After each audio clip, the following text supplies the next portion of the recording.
In today's video, I'm going to teach you about angles and triangles.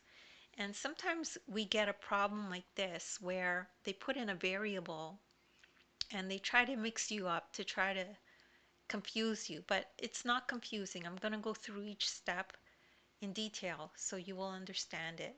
So if we have a geometry question like this that says what is the value of s, and we have angles here, 88 and 40, and then on this side it says s plus 40.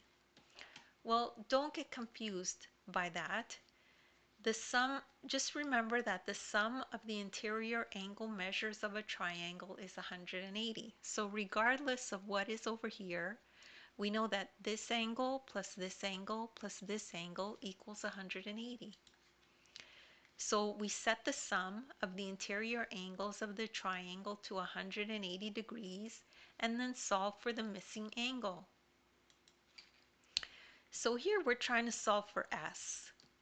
So we just write it in. So this angle plus this angle plus this angle equals 180. Now we can combine our like terms. Okay, we just add those together. They equal to 168 degrees.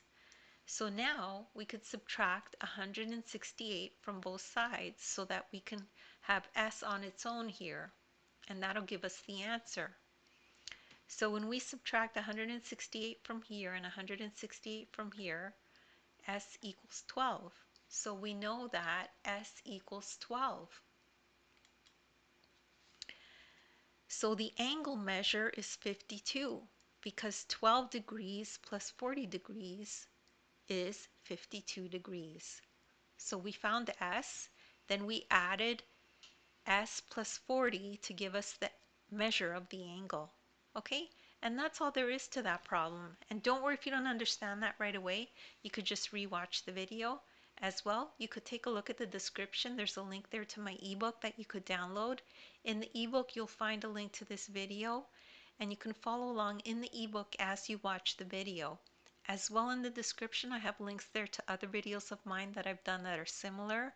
You could check those out if you need extra help. Please make sure to like and subscribe, and thank you so much for listening.